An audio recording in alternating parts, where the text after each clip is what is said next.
Le fait à jouer à se présenter à mettre avocat, il faut ça les sons.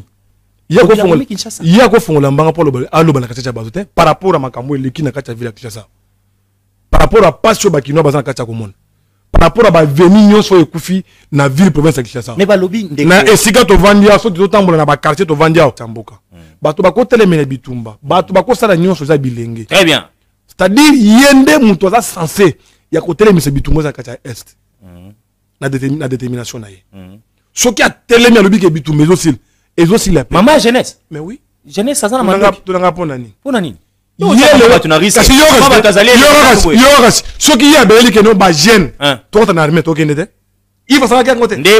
Voilà, merci Naba Kongomani. Banso besoin midi bosso va poste téléviseur Nabino Pona Kolanda magazine sociopolitique économique je cite Masolo ya Congo. Bravo et félicitations à l'équipe technique Mobimba Wazali en forme. En ce net moment, bravo na peuple congolais Mobimba Boza continue à couper sa confiance dans l'homme des sondages positifs monsieur Moïse Mbouikabeya sans tendance politique. Nous sommes là pour servir la population congolaise de son ensemble amis téléspectateurs. Na Sabino était to la mukaka matin midi soir pour couper Sabino actualité d'une manière générale. Attaque magazine Ndimango pour accompagner l'institution école au Congo démocratique parce que naïb sarabino était animateur à l'institution bakokendaka muto azali éternel à kozalate ba oyo ba dauphin ba dauphine ya ndeko Moïse wi bakoya bazaka na idéologie masolo ya Congo décide amis de le spectateur en version na ya sika ya ko accompagner ba institution ici je parle ba institution école au Congo démocratique et sengeli tolobela et si ka yaliko tambola et si ka yaliko tambola te ndeti lo to ko simba bisika ezo tambola te vraiment parce que mission na biso ezalaka ya ko beta mbela ya ko beta kelelo. Je pense que na ba émission les cas qui na début à semaine on a beta kimbela na ndeko Daniel Bumba ami le spectateur. Daniel Bumba décision aujourd'hui ya ba sens unique ami le spectateur. Mais quand on quitte moko na terrain palpé du doigt ami le spectateur. So qui ba décision mana na bien tezali Daniel Bumba et mon côté décision pe outi na gouvernement central et si ka pe kiti na provincial pour na el kambota du secteur ya transport na biso mais ndeko Bumba quand même ayoki biso ami le. C'est ça les soucis à Masolo ya Congo. Ayoki biso quand même.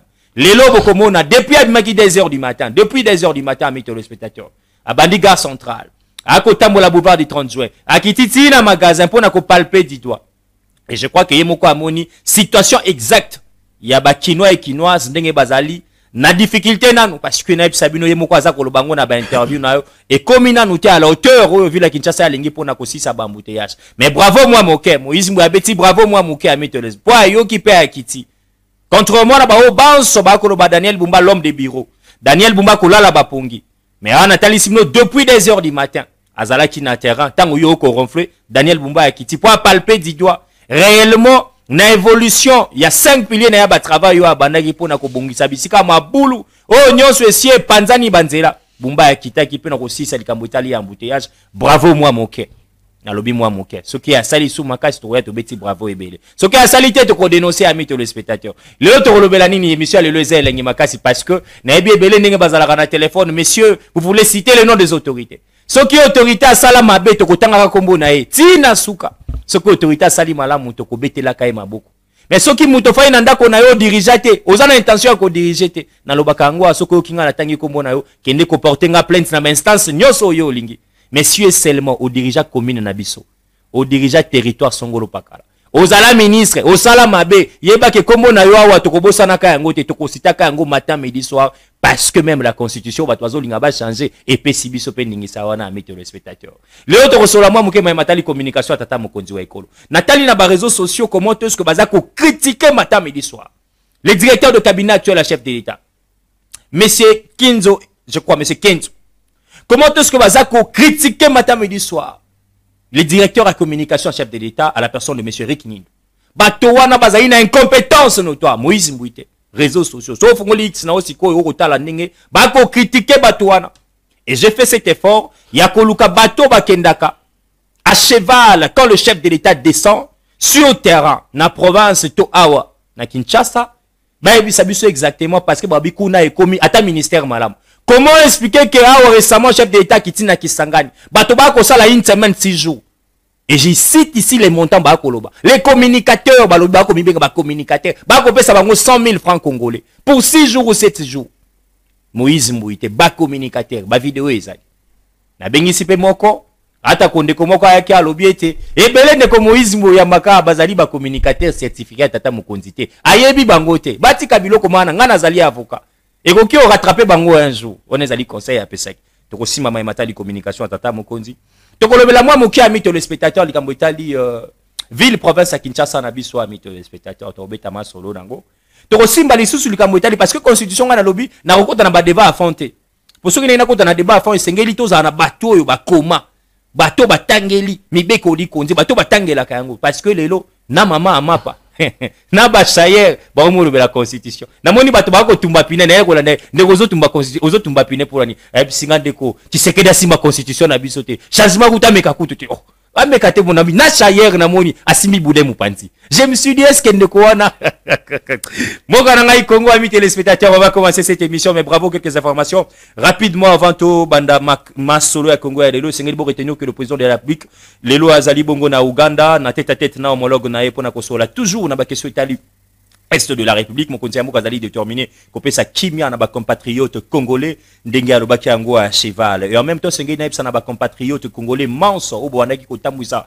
ba fake news ba spéculation entre conseil supérieur et magistrature pe président ya cour constitutionnelle na mineta ya justice tata mokonzi wekola sangisa ki bango banso et je pense que Bokolanda autour de cette émission comment est-ce que le président il y a conseil supérieur à magistrature moi na mboka Dieudonné Kamuleta a kolobela kopé sa compte rendu il y a tata mokonzi a bengisela ki bango a mettre les spectateurs vous allez suivre en image comment est-ce que les compatriotes congolais Dieudonné Kamuleta je cite un homme d'état sérieux ou à kota kanaba polémique des réseaux sociaux a copé sa compte rendu au tata mokonzi wekolo atalisi na bango lokola magistrat suprême et garant il y a bon fonctionnement à l'institution. Vous allez suivre autour de cette émission mesdames et messieurs Daniel Bumba na epsibino ete azali ko sala ronde na ya ville province ya Kinshasa pe ya ko epsa na bakino et kinoise bolika ete Kinshasa na biso ezobonga Kinshasa ezobonga bolika lisumu nini Vital Kamerhe amemi ya mito les spectateurs na epsa kibino ete na début ya pouvoir ndeko Vital Kamerhe dommage na bato nyonso bayiba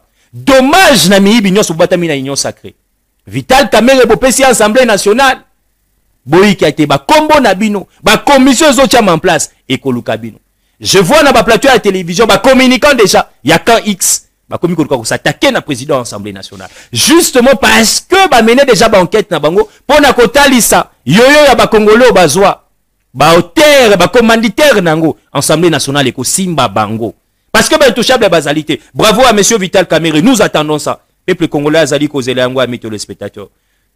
Le VPM ministre nabiso à défense, vice-premier ministre à défense a kolembate.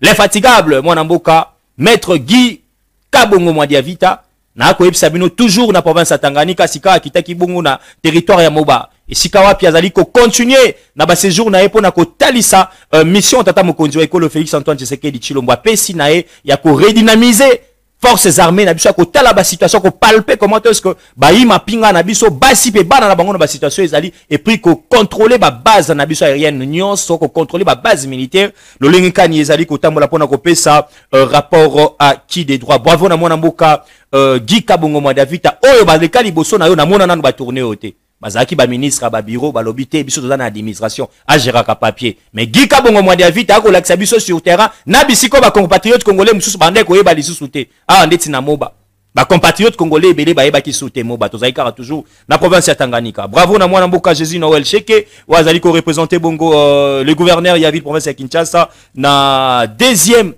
session surtout que le deuxième assise il y a climat des affaires entre le gouverneur Ezaï Kolekana au Katanga et Sikawapi ministre Nabiso ya économie ya budget mwana mboka Jésus Noël Cheke a qui bongo ko représenter Daniel Bumba surtout ko présenter budget exercice il y a 2025 ndeko Sokate Mobengai population le bito tuna na yo soki makelele nyonso ya monga fu lesi esili soki obosani bandeko ya monga fu la okomi concentré kaka na kambo Itali assemblée provinciale à Kinshasa lokola Kester Sokate Mobengai peuple abeleli bando utai ko sala activité ndeko mbui tune la bisoye Sokate Mobengai alali pongi to azali très bien.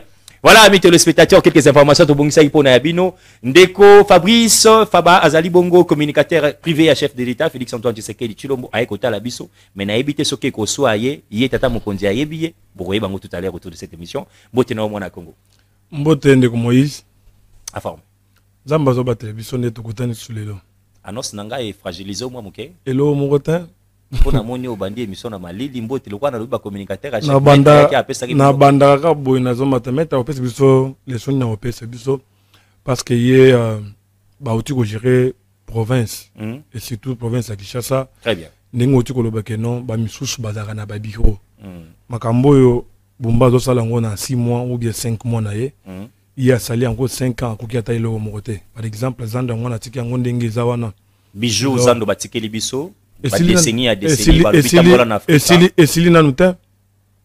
Mais continuité à chose publique et zalit. Mais hier après ce qui biso chef na après ce biso dirait que non, zando ko sile dans autant après ça biso ba moins que moi tel zando ko sila. Mais s'il a quitté et ça réussi tout bien ça défaite. Baloba ketika la ka mo konti amboka na inauguré. Non, misala ngana leka ki wana lobi misala za wana tisikoyo. So ki ya lobi ke sila ki déjà fa mo nzamboka sala a fongolango a ya kaka na émission na yo nga na ye na yo to ke na zando kasi. Très bien. Total à ce qui est sila ki. Mais est-ce que le logo le fongoli parenthèse ou en tant que le baït Daniel Bumba azwa Kinshasa na maboko ya malamu na gestionnaire ya malamu Kinshasa batikeli biso ba route secondaire na parlons pas ou ba gouverneur le bac oyo kolo ba ke non ndeko Daniel Bumba azwa ki ville province ya Kinshasa na maboko ya bato ya poubelle. Kinshasa bazu na maboko ya bato ya poubelle. Mais oui, parce que Ngobila bomi Kinshasa. Et puis le fait à se présenter à mettre avocat, il faut ça les soni. Il y a quoi font l'ambanga pour le alo na kacha bazote par rapport à makambo eleki na kacha ville ya Kinshasa. Par rapport à passion bakino bazana kacha komona. Par rapport à ba veni nyonso ekufi na ville province ya Kinshasa. Mais ba lobby ndeko na esika to vandia so to tambola na ba quartier to vandia okoyoka maso na la kisho ke no ngai na koma na Kinshasa na 2008. Depuis na koma kiawa Kinshasa siko ezo sala nga soni. Parce que avant na commune auto vana o. Très bien. Kinshasa siko sala nga soni par rapport à ça ya dani ya liboso. Et là ba tout moko to ba rendre mauvais service pembe la chef de l'état lokola Ngobila. Ah mais non, Ngobila zali ba lobby les sel pour tu passer ba trophée avant même de part na ya. Olia Ngobila fata Kimbuta. Mais je te dis vrai. Kimbuta sali musana tongela biso nini? Ngobila tongeli. À part boulevard Kimbuta. Mais yo moko Ngobila tongeli biso banzela ebele. Zelani. Ba tongela biso elengesa. Ba tongela biso route c'est comment? Ba tongela biso kikwiti. Ba tongela biso de la. Atongi banzela ou bien bongisi banzela. Parce qu'il faut que le magamususu. Non, il y a des choses là où il n'existait pas. Elengesa n'existait pas. À part elengesa. C'est quoi? Mandat Ngobila ezaki pona elengesa. Ngobila yeli biso ba éclairage. Ngobila tongeli biso parka on a limité. Ngobila bongisi toza kati kolela ke no yeba yo biso mbongo na muntu azaki na finance. Pas que tozo moneza pona bango. En tout cas na beti maboko pe mona mboka Vital Kamerhe. Il faut ça la musala na ye. Ba terre nyonso wana finge baleka là-bas. Mais oui. Justice ayo kama. Mais oui. Kosunga mokonza mboka ya ngwana. Il faut baleka totala ke no yo yibaki nini ozwaki nini. Ngobila ko fonga mbanga te ba tonga ba fonga mbanga te. Na peso exemple muke. Avant élection, avant Ngobila zaki gouverner na mboko. ACP zaki ndeni. Ezendeni. Ezaki likolo to tamula boya ACP, to sala boya ACP. Le ACP za wapi? Ezaki mbongo ville na biso. ACP bana ko. Mais oui, mbongo ville na biso. Kaka. Mais oui. Ngobila kufi. Balobi azui torture na union sacrée. Ngobila kufi. Admisi 12 de non, parce que baki machine à voter. Parce que comporter bien, se comporter bien les bourgeois semi. Balobi a memi ba avocat ou ba kibala ki saye ba preuve sika yiba ki atelo comme quoi. C'est ça mauvaise foi, ya bino bato ya union sacrée bola tisi ne konkobila. Po ya zanani. Ngobila ko pese ni na kachamboko. À part que gouverner na Maïndombe na Kinshasa ou Ngobila ça ça sunini sus. Maïndombe politique bien installé na. C'est-à-dire yo yebi Ngobila te. Na Maïndombe Ngobila tika kawokuna. Ah, tu n'as pas Maïndombe te. Asko tiki kawota asko abomi nyoso. Donc Bumba yokuta kisasa yokuta. Eze kokufa ko. Mona bato abimia pour na bureau ko na bureau solo. Ah non. Je te dis la vérité. Des histoires pareilles. Bomba. Mais na toi biso makambo solo. Na luka maître wana. Aya vanda ne to vandi bo yo zawa. Toto na mitu na face. Ngobila na bureau ne solo. C'est que le hôtel de ville. C'est que yo za na Kinshasa wate. Hôtel de ville so gimbu le beti fota mona boto na lipeka. So gimbu na wote na boîte. Le hôtel de ville. Na wote na Kisangani na moni mairie ya Kisangani. Na kipo sa kolela. Na lobi tu as l'obligation ngata sana bi faut na tika ta aw. Oh, eza ko Kisangani te? Elle quoi Kisasa te pas. Eza ko Kisasa te. OK. Donc na minute yo pona yo ki pe même aéroport Anjili ko to ko poussa na te zolo kuna na ibite musika. Baobi soki ko délocaliser ata capitale qui attaque Kisangani, vous êtes d'accord? Ndeko na biso Ngobila bomaki ville ya Kinshasa. Soko tangi mama la pandere oza lokolo moto zo finga biso ba pacho tozo mona kati mboka. Biso to bando ba maye bando ko te bato na kati Kinshasa. Ezaki maye niveau te na banda kwa bato. Ongo bilonje ezali biso maye moko boya maye ndomba ye na ngwa ko biso na banda na biso. Ndeko azala ki alobi boye. Soki oyebite batika. Ayo kasoni yoka s'il vous plaît. Na moment oyo yoka nan. Ngobile bimisa abimina sénateur non? Ah ça sénateur? Ah c'est Chaka? Non, Zaki n'a pas de problème. Mais il faut y conseiller. Non, non. Santé ka tango mandé sili. Et ça qui inventé. Et ça qui inventé. Et ça les soni. OK. Parce que tozo mono eza pona ngobila. Donc asoko koya ki ça. Ça dit ko banda lelo soki muto kuti ambutiage le bekizanga mbutiage to beke ngobila. Mbule beti ba ngobila. To ba sote mai kote batu nandako. Te ngobila kote batu nandako. Mais est-ce que nali tozo keneske ozoli ke Daniel Bumba okoka parce que kisasa okoka. Akokoka. Akokate pona ni. Azamo na nzambe akokate pona ni. Et surtout que nous azana soutien na comprendre la population. Bumba. Mais oui, il y a tout ba comprendre que muto bo min ville ya Kinshasa ezaki ngobila. Ngobila yela gibiso ba masolo ya sans nika. Oui, bato bazo kemba na tongo po ba koma na ba bureau. Et loko wana il faut ko betele maboko. Et loko sans niki wana. Pourquoi sali yango? Asali po ye moko palper na no mona. Très bien. Est-ce que zo pèse résultat malamu bi ou bien zo pèse te?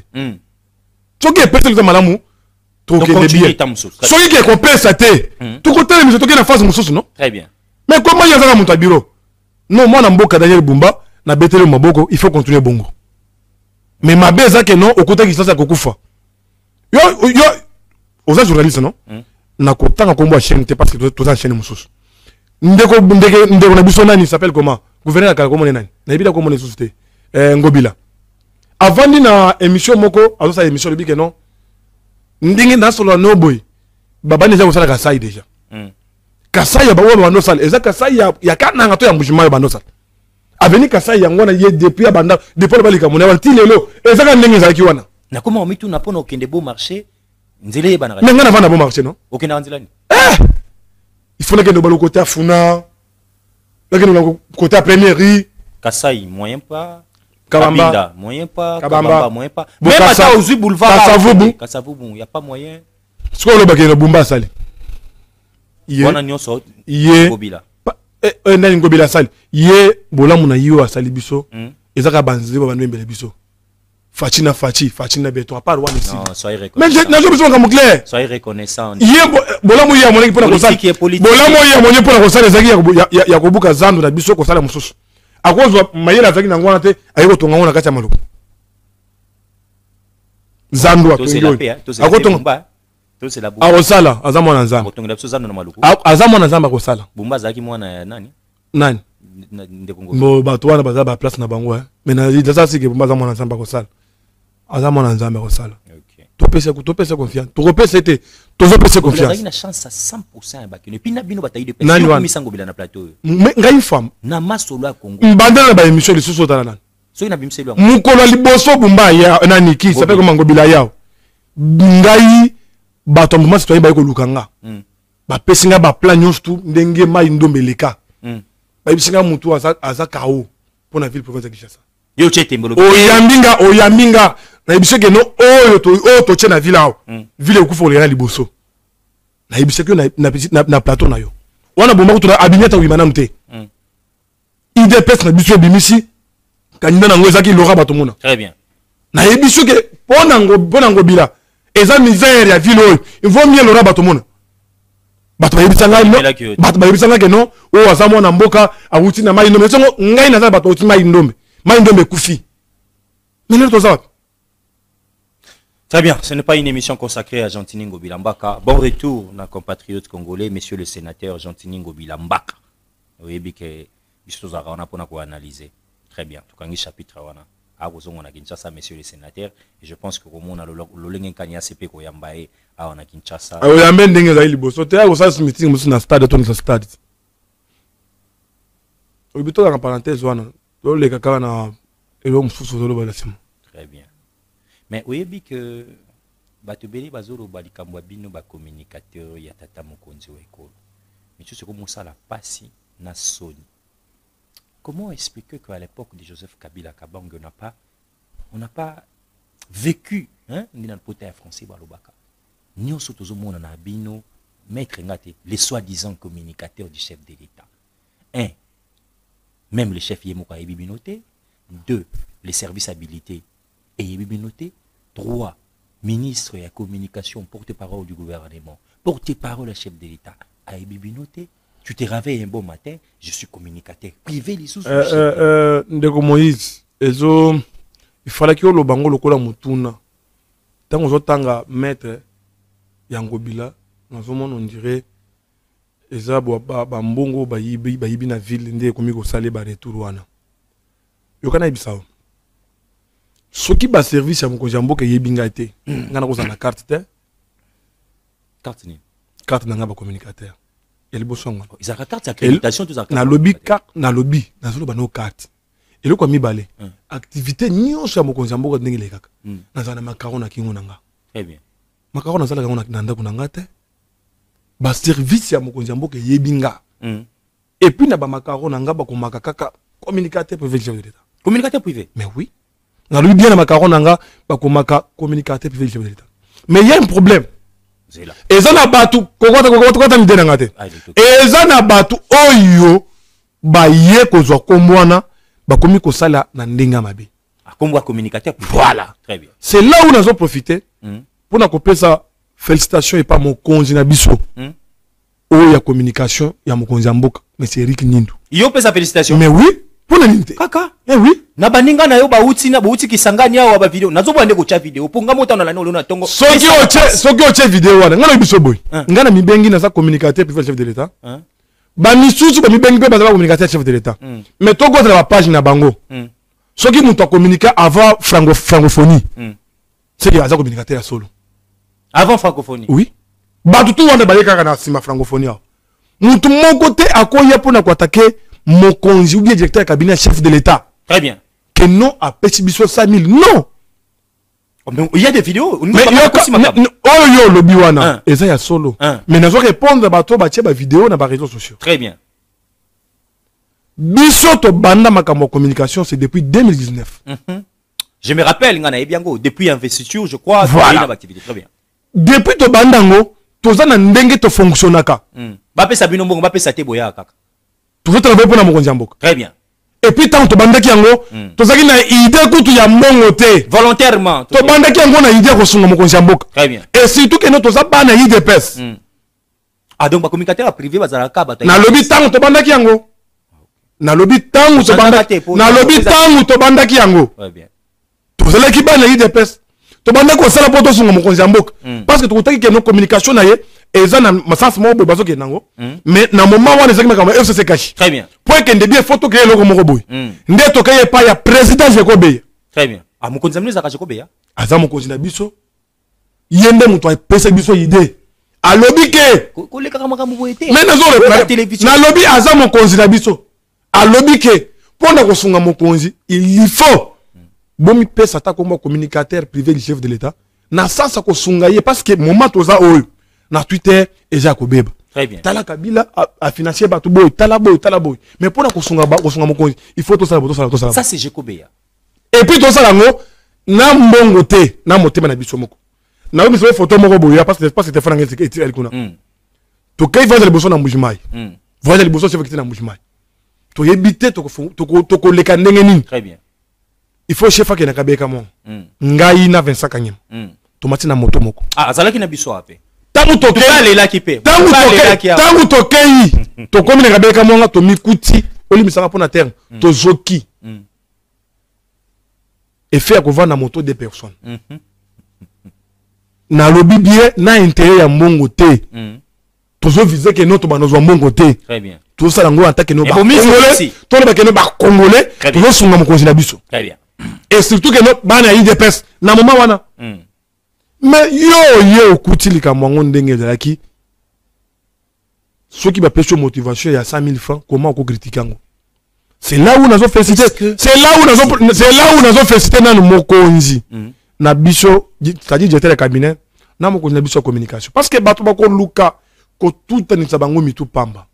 Ndekwana ki plus la lobby, yozo ozokumisa lisusu directeur ya cabinet alobi ya kanisaki pasteur aye aza pasteur ya kanisite directeur cabinet aza pasteur aza musali ya nzambe alobi nazosisa aza musali ya nzambe ya kanisa te ye directeur cabinet aza musali ya nzambe. Vous trouvez ça normal les communicateurs du chef de l'État dans une mission officielle pour une mission officielle quand tu dis une mission officielle tokota na ba détail ebele tokendaka na voice pour kosunga mokonzi ya mboka na niveau ya communication et directeur ya cabinet amoni que non par rapport ya mbongo eza te apesi biso mbongo ezaki ebele nombre tokendaki ezaki nombre ya bato ebele ntango badivision yango nde ekomi bongo et surtout que non soki moto aza communicateur akobimisa eloko na kati ya réseau société par exemple okolanga na 100 000 te nakotanga montant na jui yawa te.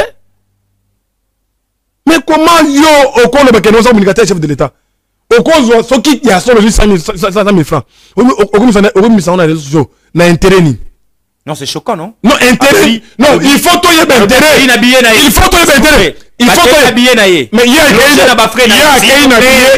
na bien na ye kaka moment oyo mais biso bato ba depuis 2019 toloba ni non j'étais cabinet nzamba pambolo continuer na musana yo ndenge chef apesi confiance parce que muto apesi non koloba kozo chindu te soki lelo nazo critiquer muto na lobi soki lelo tata mokonzi alobaka soki lelo na misala ya soki lelo nazo attaquer muto chef a nommé c'est-à-dire nazo attaquer chef de l'État. Très bien muto a nommé l'état cabinet za chef de l'État oyo soki ke asali mabe en tant que papa toyebi canal ni tokokota ka parler na tokota oya tokendo lukaye.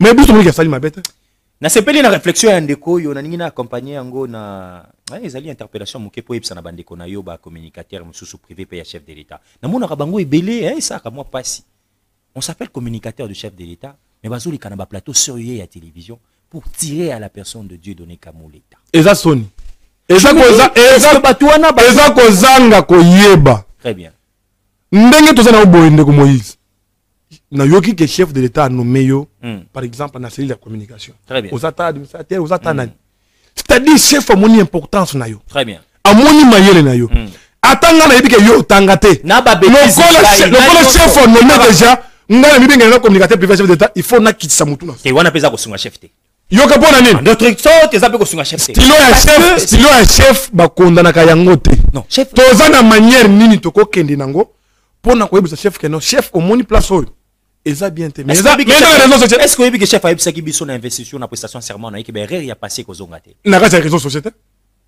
toza na kanini to kendango chef na ba conseiller soko mona chef te kini pa ba conseiller na ye acha ba conseiller pona ni luka conseiller na matière ya communication luka porte-parole na ye azali ba lobia pour rencontrer les chefs eza compliqué mais ba conseiller bazali acha ba conseiller pona ni chef na loka tongo ba vanda abando ya babatu non ana ba conseiller kende ba conseiller op kombisa maloba na yo conseiller tala ngana mondi kambo ezaki boye mais na kanisi feza la boye za la boye conseiller comme mango pas mon conseil on dit que non eza une importance et comme pas mon conseil mais pourquoi pas ceux qui vont dire que non que le chef feza passe au conseil la mukanda te au conseil déposer na courrier so déposer comme comment ce muta utiliser quatrième pouvoir auto salangana yo ezai mabe non quatrième pouvoir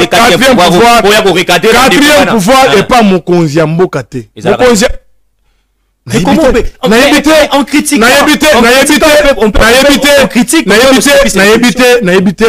comprendre mon chef de l'État. Donc à part que l'on biso tokoli na mboka tokoli boye soki mukolo na yo o azaji moko na papa na yo aji moko na mama na yo ndeko na yo bia na yo asali mabe o na manière dino kolobela ye très bien okokende manière au moins le conseil non okene ndenge moko malembe en tant que mukolo no kulu na réseaux sociaux te na média pété on eza kosakana on eza kosakana na mokonzi biso ba communicateur ya chef to ko nimelo ko te yo na noté les maté que nomination et salamia ou abino boye boté na kozoka ne 4 émissions na lobby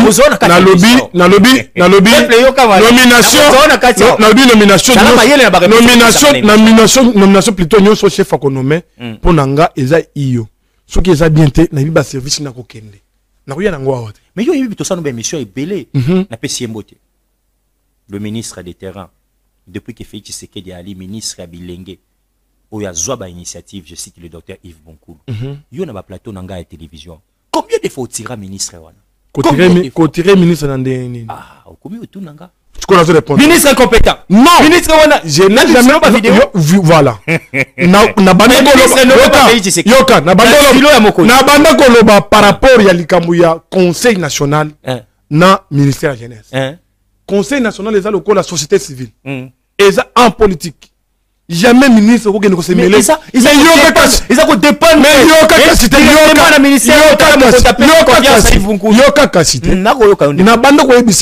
en tant que chef, il y a qui te secrétaire pour que nous discutions de conseil national. Très bien. Bureau na yo ndeko discuter na bango. C'est-à-dire na ba émission. Ah. Mais oui. Mon chef a nommé. Mais oui. Et puis de manière beaucoup bien. Au comment on a gâté na yena bikeno ils vont vous incompétent. Non. On n'est pas bon. Non, incompétent. On commence à parler. Moana incompétent. Incompétent. Ils ont mon makasi hein. Parce que on a vu une vidéo. Et na recevait makasi de Moïse. On recevait makasi. Na recevait makasi. Et surtout na émission boy. Ndeko sana boye, il faut yeba. Ngai en tant que communicateur chef de l'État. Nazo soutenir directeur de cabinet ya Mokonzi Mboka. Merci. Et puis nazo pesa ma félicitation et pas directeur de communication Eric Nindu. Pona musala. Wana nyoso po batinda kaona liste. Soki Mokonzi asa. Loin de ça. Loin de ça. Nazo ya kobaluka même na mabele pona batu wana babalete. Batu mibale wana. Mais pona lokola basala pona intérêt ya Mokonzi. Na osala nini? Okobaluka. Na kobaluka te na kopesa bango wa félicitation. Parce que Mokonzi a nommé. Il faut lorsque ça journaliste eza montoyo amoni que place eza mabe. Alobi que non eza bien. Mais ngana ebiso que tu vas ça la communication tu vas bien communicateur privé tozo visa eloko mon côté. Suppose lelo ba pesa 100,000. Eza muketo zebele. Très bien, mesdames et messieurs, nous recevons. Voilà, merci beaucoup. Merci beaucoup. Nous recevons monsieur Fabrice Famba, communicateur privé chef de l'État. Boyoki yango na ba azana carte ba communicateur reconnu na ba service ici ngape ngina sa ajale lote parce que ngana kendaka ko couvrir ce qui na kei ngaya nga ba komaka ka presse ba cheko mona ngana za ka communicateur. Mais est-ce que yanga ba komaka communicateur privé et puis na bossa mpe mususu ya sika oya Kisangani mais nakuta na rapena ba oyo na ebike ba communicateur du chef kutani sika chef azalipe omoni ya telemi na podium ba service nyonso boyebi habilité azapi wana usala vidéo soit na téléphone na ye je confirme que ndeko na mona ga na ba activité ngana yaka mukolo ba sepelaka ba sélectionner nga na yaka opi ba sepelité directeur ba Moïse Bozé Belé on comprend mais la mai osai communicateur ngana yebi ya chef de l'État. Non, souci n'angezani. Yoka souci n'angezani. Souci n'angezani. Comment to kisome mali non, souci n'angezani. Souci n'angeza que non. Batu ba mi benga ba communicateur pona ko bebisa effort biso to sala kalate. Donc bino ba père géniteur. Toi ba père fondateur. Ya mo.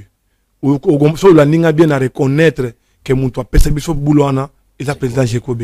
C'est-à-dire na bungi. C'est-à-dire na bungité. C'est-à-dire na reconnaître que non, mon toi vendre bi que photo zo mo nzamboka. Kana balabala na ba marché. Toi et puis à niveau communication. Très bien. Wana to zo le fufe pa na ye. Aso vana ko te abandane. Tongo. Abenga bino boye to vandi wana to sololi to partager oya ezaki na poche wana to partager to panza to kena ndako chaque jour ndeto misa mo ya communicateur privé après siembo te sika azali serviteur des autres. Voilà président Jacob okimi biso mikolo mena ebi que le moment masolo ya Congo eza de retour hein ba te belé ba kimaki masolo ya Congo boye ba ke bazonga kala mingi parce que l'agenda est tellement hyper chargé mais ba ozana biso incessamment Jacob ya chile gelou za une invitation déjà masolo ya Congo za roi parquet. Sur Kimi une fois, deux fois, troisième fois, Kimi a ngoté. Fabrice, on a tous ça l'exercice encore très pratique. Un bateau bazola nabiso, surtout dans le gouvernement, j'ai dit tout le Katsumi no Oyo. Dans autant que ministre m'a remis ça tout, dans autres tikelo 2 minutes. Peuple congolais zola nabiso, aux alliés communicateurs à chef de l'État, au meka ko évaluer 100 jours na bango ele kindengeni. Mais na kolingate na évaluation. Bateau chef a nommé na stylo. Évaluation na yo. Les analyses rouges. Très bien. Mesdames et messieurs, ministre Ali Bossé Zali, ministre Nabiso à portefeuille. Moi, n'amboka Jean Lucien Boussa. Tozo ka lecture yandeko Fabrice Famba. Ndenge ministre wana ko sala musala na ye. Ministre Ami Balé Zali, ministre Nabiso ya transport. la communication, moi, Jean-Pierre Bemba Gombo. Évaluation de Fabrice. Ministre Amissa Tuzali, ministre Abilenge. Maman Noëlla, ministre de la jeunesse. De Fabrice, avec son évolution. Puis à 4, je pense que dans ce ça, on a eu mon chef de gouvernement. Maman, j'ai dit Tetuluka Tsumino. Oh, et belé, bah, ko patogé dans la plateau de télévision. Remaniement, j'ai dit Tetuluka. Pour bopé sa bisonani. Mon amour, si a battu des terrains, au sangi sa battu et belé. Wananga Moïse Mouy. Deux Kasiko, communicateur du chef de l'État. 2 minutes, kaka. Merci beaucoup.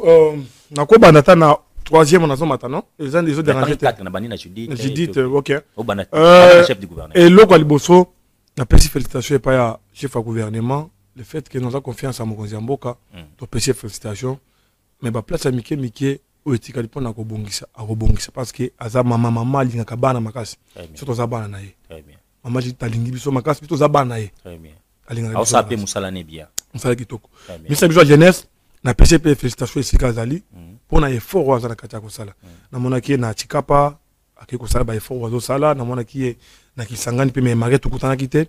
La PCP ba félicitations et puis dans le but qui a ça la Moussala Kitoko. Mais l'autre jour pour ma ministre de la jeunesse et la communication. Tu vois. Ministre aussi na Chikapa total ka ba vidéo ndenge na réseaux sociaux. Mais l'autre qui na ça na Chikapa ezoye banate. On a ministre de la jeunesse. Yoka. C'est-à-dire il faut amener ko bongisa côté na communication. Et surtout que non na moment toza oyo eza moment moko oyo bitumeza na kati mboka. Bato bako telemena bitumba, bato bako sala nyonso za bilenge. Très bien. C'est-à-dire yende muto za censé ya ko telemisa bitumeza na kati est. Na détermination na ye. Soki a telemena lobi ke bitumba ezosil la. Maman jeunesse. Mais oui. Jeunesse ça na manga tolanga ponani. Ponani. Kasi yoras soki ya beli ke no ba jeune to ta na armée to kende te il va savoir qu'il y a côté il va savoir que mais oui pas la ministre de la jeunesse non est-ce que il faut autant s'il vous plaît il faut autant job description à chaque ministre est-ce que la carte nango ba pesi mission wana il va bisayo mais il va savoir qu'il y a une mission ni excellence il faut na pesi bote sikazali biso na kati mboka na biso to en difficulté même il y a ba service ya renseignement anek na biso sala musala makasi pona nini parce que population toza ebele bango baza muke mais bato bakosa la musala bien bato bakosa la que noto yeba nini s'est passé eza jeunesse eza bilenge mais pour bilenge on ezala il faut ministre de jeunesse ame ko banda ko sangisa ba jeune asola kana bango asala que non makambutu ekene malam. Très bien. Ministre Moussa Zaza portefeuille n'est le bien. On a meilleur ministre. Parce que depuis que parmi les 5 ministres au Bazo sont mon portefeuille. Très bien. Dans mon conférence, il y a une société, une entreprise. Mais on a vu nos combattants, nos communicateurs, qui faut par rapport à critiquer le chef de l'État. Et le qu'on a expliqué qui est au moins de vendre boy na salle émission mutuna muto sana ndinga zo la message na ye très bien bao baluba ki wana bazana bazwa ki message na bango jali chembu sa baza parmi ba ministre oyo tangu FCC caché jotoka na ba Julien Paluku ba tiki FCC Kabila sana Kabila mabunda za président assemblée nationale bango ba équipe Tshisekedi ça c'est Jali Chembusa Julien Paluku na oyo balongoli ministre oyo nani Pisu Mabilu très bien ba tout ozo mono ba vande ki bazo ba Kabila mais bango ba signa très bien. Pe ba yepe et Simba. Wana babunda yete ta mamba ayagite. Très bien. Et Simba na ngome comment les lois ko mabe pour série. Et puis je disais Moussa, ko to bossa te kaza monto PPRDT. Aza membre à MLC. MLC après a créé le voilà, c'est-à-dire to ozaki na bango na kati opposition. Monto bossa na te aba no ke non, aza na kati opposition. Rapidement Jean-Pierre Bemba et là, je bunda autour semble plutôt pour côté transport et ça que non ministre il y a transport à bongi ça surtout côté transport parce que nous tous monde ba transport ils ont matatongo midi poko et c'est parce que société à l'état et donc ça la musala bien té mais bande ko na de pes na wa sogi déjà ya sogi bazar na lobby bazo ça la musala bien té hein mais oui mon tout chef a nommé oyo ki na bien té hein oyo bien té na lobby baza ba incompétent mais bazo ça la musala bien té et puis na zo les pas chef na bango titel c'est-à-dire mon congé transport mon congé na biso ça la bienté kende oluka na nku kasi yango nazo luke pa ya mon congé na bango ya transport tiko oluba ona yende mon congé na bango ozo na ngate ba tunese balandi ba kokatelika parti wa non na lobi boy nazo répéter les sous ministre de transport il faut sunga biso surtout na société il y a Transco parce que yango nde zo na ba ya transport et mataka na kati ya balabala mais obosani le komususu ministre ozo sunga mon congé mboka depuis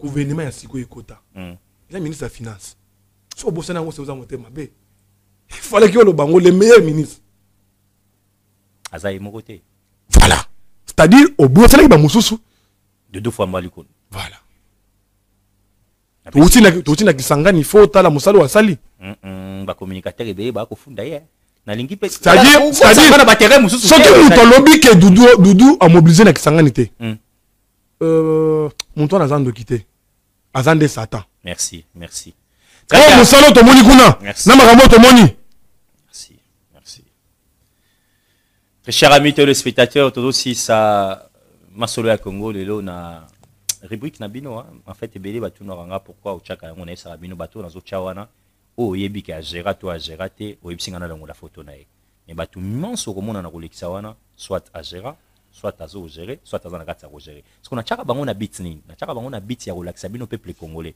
ba analyse ya ba invité na biso concernant musala ya bateau na relaxa bino tout à l'heure mais ici je vais faire un clin d'œil na directeur général moko au azali na établissement ya Afridex to uti kongo na ministre ya défense moi na mboka Guy Mwandiavi takabongo nenga kitaki na likasi esika puis établissement na efandi bato belé ba na plateau ya masolo ya Congo pour critiquer grand amiral Baudouin Liwanga 4 étoiles de babengaka e mais gestion makamumabe mais je crois que tant ça qui présentation ya Afridex liboso ya ministre na biso ya défense peuple congolais je vous rassure que ministre azaki épaté na présentation wana monsieur grand amiral Baudouin Liwanga bisiko ali ezali clende ya ndeko Moïse parce que ngana na jale loté kobana ko sala musala c'est ça le souci à chef de l'état motoman souci ka azali seigneur sala musala na comme il se doit voilà un grand merci nayo grand amiral Liwanga Baudouin on va prendre la rubrique de congolais vidéo forum voilà bosana rango pété soki so monier mo izate c'est parce que tozo battre la pe battre musu sengeli bana bango ba papa pas na droit à vivre moi muke mais papa abongisane pesa biso photo à liboso ami téléspectateurs on va écouter notre invité pour voir si est seulement si Moussala Pezo kende bien Moussala Pezo ça aime bien na photo à liboso to remona wana monsieur Fabrice il s'appelle les jongleurs de la République moi na ya ba mama ya Monga Fula honorable Socrate Mbengai vrai ou faux depuis akoma Kester na kati ya APK a bosana bandeko ya Monga Fula faux parce que même nga na vendre na bon marché mais na koma lokola mwana Monga Fula par rapport na ye toliaka kuna tolalaka kuna nyos na biso na Monga Fula pesanga photo ya mibale très bien pesanga photo ya mibale ya mi téléspectateur tokende to évoluer ya mi téléspectateur très bien il s'appelle DG Miguel Kachala Katem voilà vrai fond de quoi est concrétiser vision à tata mokonzi weko la rosala ba millionnaire congolais et africain parce que tout le monde a ba appel d'offre ko sala même la radio télévision nationale congolaise vrai et surtout qu'il y a la confiance à mokonzi mboka biso to ko soutenir yekaka na niveau communication et surtout azui bikero bikiblé oyaza la rusté mais ça va photo à misa tout rapidement très bien il s'appelle vidéo forum Dokin honorable Jean-Marie Lukulasi Mukolo Funa on a pas Uka tata moko bien papa social et puis azo salango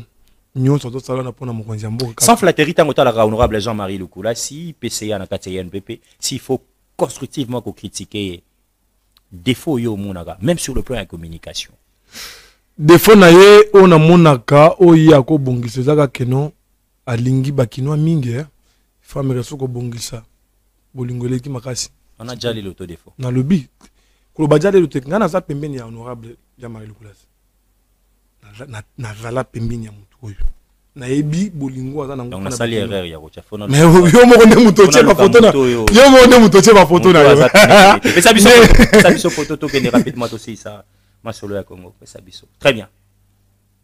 Il s'appelle photo moni bien te photo na yo zo mona bien te mona bien te ya batu mususu moni rapidement mais oui parce que so tali bien ya tali mopanzi kuna et puis na chapeau na zo mona on dirait non na mon dieu papi m'a dit là IDPS ba pesi yo na munene c'est na zo mona bien mais ka oliba kombo ndenge bando bako batu mususu Deo Bizubu ah OK on a na moni siko ba bolimbi si na mona ki bien te mona ki bien ouais. Vrai ou faux, ce monsieur incarne valablement la vision, la détermination du FENX, Dr. Etienne Tshisekedi Wamulumba, au sein de l'UDPS. Oui, attaque et fils à IDPS, attaque et fils à Etienne Tshisekedi, oui. Alors, ça l'ango, surtout que non. On a intérêt pour intérêt à IDPS. J'ai dit oui. Hein. Mais Azab, membre de l'IDPS, secrétaire de l'IDPS, on a dit oui. Sanga photo tokele. Na boy nanga okota na ba FCNga déjà makambo ese bongi. Très bien. Il s'appelle ambassadeur William Mukambila. Na pesi mbote bien que bon, kima ki émission te. Azana ba mande fois futa na masolo ya Congo. Ambassadeur. Tellement azalaki azela makina lupango. Vrai ou faux, ce monsieur combat la ministre actuelle ya jeunesse parce que azana ba ambition à remporter Kitiwana tant que ministre national à Bilenge. Faux. Oyo mutoyo batunde bayebi ete. Monsieur William Mukambile, président du Conseil national de jeunesse. Même à Leka Liboso, Excellence Yves, na tika la komona te ou bien ko yoka te ke no avani na bato. Alobi ke bo attaquer ministre Yves. Mais comment na Manoela otiko yaka kasiko. Très bien. Bazu problème wapi, ba potani wapi. Très bien. Tosi sawa ni da pesanga de photos ya suka pesanga mutu moko et puis to clôturer pour te déborder vraiment na timing na biso ya lelo. Très bien. Il s'appelle Fabrice. C'est ça non? On est DG Fabrice. DG ya SNL. Le directeur général des terrains compétents de la SNEL. Compétent. Na comprendre te wana nde comment société te nini. DG Fabrice Lusindi. Directeur général compétent de la SNEL. Wana société na ibi angote. Na ibi ka SNEL. Vrai ou faux? Ndeko yo directeur général oyo. Azo accompagner vision et tata mokonzi wa ekolo na société ya SNEL. Pel kamwetali ba de l'estage ya kaisusu te grâce à Ndeko Fabrice Lusindi. Vrai, mais de l'estage ezali hein. Tout le monde no ba de l'estage ezate zo lokola ozo se kanganga mutonzi na ndakura ezate. Et pas donc où ezate. Atiki kurande depuis butu. Il faut tala makambo na logique na o. Très bien. Et ça la photo suka to ici. Il faut tala makambo kuna bien parce que ni kwa ça musala na. La personne mbote monsieur le DG. Donc il peut ça photo suka to ici ça. Vidéo forum na masura Congo, besanga photo ya suka to si ça très bien, babombi photo na pour balobi o ya ko beta bordir pamba. OK. Voilà, to batela yo. En 30 secondes va batali biso na biki na betio mabaku ba surprise za ki ebele et zalaki plaisir ya kutana na yo tozu baton mingi depuis second mandat Félix Tshisekedi. Il faut signaler la téléspectateurs c'est pour une première encore to kutana masolo ya Congo na nouvelle version nango oyo. Liloba suka na yo et puis mot de la fin na ba compatriotes congolais nyoso batali biso.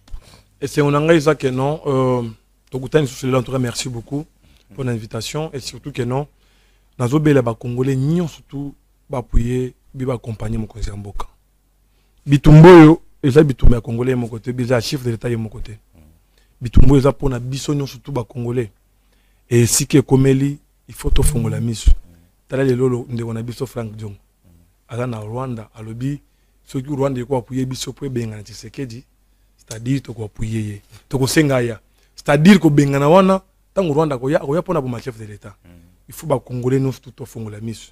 Mais bola mo muto asalela yo na mokili yao. Soki ozongisi mabe okufutaka na mokili yao. Na idée ya Frank Diong tana zo mona ye. C'est-à-dire muto ko bien so Frank Diong te. Ko bandele to ko benga ta Frank Diong ki aza Denis Les. Ah, c'est prophète afanda Denis Les c'est-à-dire. Par rapport au comportement des bizaleli na ye. Denis Les a auto senga ba pardon. Abino ngoko tsa ba. Ba pardon azo senga wana za 40e fois. et puis mon tozo senga pardon est-ce que bazaka na ba jar moko boya ko sala ba manki na soki manki na bango wana bien deni hein na tuni. Ne touchez pas aux hommes de Dieu, surtout les ones de Dieu. Si vous avez un na kopeki sope na 4 émissions. Ko 4 émissions ils a bien mais na zo biso boy. Na vivra muke. Pembeni ya passer walesa. Passer walesa. Ones de Dieu bande ngana zolo belande o sala religion na. Monsieur on ne touche pas bisika nzamba. Parce yo kate na émission na vivra pembeni ya tata wana. Éducation tata wana pesa bana na ye. Na éducation na mona ye azaka nango. C'est-à-dire, ceux qui ont passé l'ensemble 5, nous avons passé à l'aise. Beaucoup s'est changé déjà. Mais Nzamba Sunga, bah Denis Lesoy, bah pesa on ba fonction moko boba no jouer, bah ça va saler ensemble été. Ndenge moto sambe ke non. Nzamba Sunga pe ba Frank Jong, ballon na kata politique. Pe to senga moko Nzamboka. Parce que comme habitude, il y a moto moni ko contre na rébellion, eza eloko moko. OK, si mali solo aye. Au PC ma pekati. Eza ngo pété. Très bien. Un rebelle à tata mukolo boy. Merci. Frank Jong. Un rebelle à parti na ezaka na sa militante. Toko sala tata moko Nzamboka, mbala si on so muto a rébellion. Soit alobi que non, mutu wana na famille na ye na pesi mino population. Tuko biso pe toke na population, toke na ndako na famille na ye. Toke de penser rébellion na kati famille na ye. Merci. Très bien. Vous constatez que mais 2 minutes na ngai ko kita. Je n'avais ça 30 secondes. On va 2 minutes ndeko Moïse. On va 2 minutes. On va toko zonga mais na lingana flasher ke loko moko ke non. Biso tout tuni mokonzi mboka pona likama constitution. Hein? Mais oui. Na peki ça qui na ba ki. Mais constitution yo bozo kamwelo. Nana sa constitution na mo. Ba congolais pe baza. Te. Et salama libanda. Paris c'est bocha palobia. Ba no ozana otona so ba no maki bango. Parce que chef de l'état lobi que non en neige liboso tozo nommer bateau ba ko toucher constitution. C'est to yeba que non constitution ndeko Moïse ndeko Fabrice ba ko toucher yango. Et ça ba mais comment oh c'est ba ki bateau na te nomination ça. Question au régime Kabila. Basalango libanda, ba yeli biso imposer biso na mentalité na biso non, il y a maloto ça la constitution et zo bala na mentalité na biso ba congolais. C'est-à-dire au tiers tout tiers. Merci. Na kata constitution ba komi bongo. Merci. Et puis constitution ya sika, il faut que tout le monde paie avantage. Avantage ya jeunesse c'est la kati wana. Merci. Oya ba tani kolo. Oui ba campagne paye ya la muka PC bandi ne touchez pas ma la muka ndeni minsus. Merci. La muka ndeni. Eh, monsieur Si. Na tuni kaka la muka. Yo le bin na muka. Faut na répondre la muka ndeni. Plateforme politique. Yani. Ouf Fayulu Kambaka. Ah, de konanga. La muka musique to plateforme politique. Merci. Amis téléspectateurs, ça n'est fini avec Fabrice. Avec communicateur privé à Tata Mokodio Ekolo, Lobia Ozape Nabiso, Nabiso Abisinga Moïse Mbouy, na commis menacé dans la constitution, aux la menacé, aux compatriotes. Lui, c'est qui? C'est monsieur Ludovic Milambo, communicateur. Mikolo Bazo Yaka et Panangana. Il faut qu'il y a pour toute la population qui est non, population, les arbres, photos sur mon Gonzamboka, il faut appuyer sur la constitution. Il est au fond de la matali constitution. Tobetama Solomon et Matali ministre na biso ya ressources hydrauliques hein Solomon mukepo na yo ki Solomon ko côté wana il faut to me camper ko éclairer na communicateur atata mokonzi to sola pe moi mukema et Matali gouvernement Julie Tuluka Tuminoa et je pense que vous s'abonner massivement à ma plateforme na biso nyoso masolo ya Congo de retour ba finaka étoile T.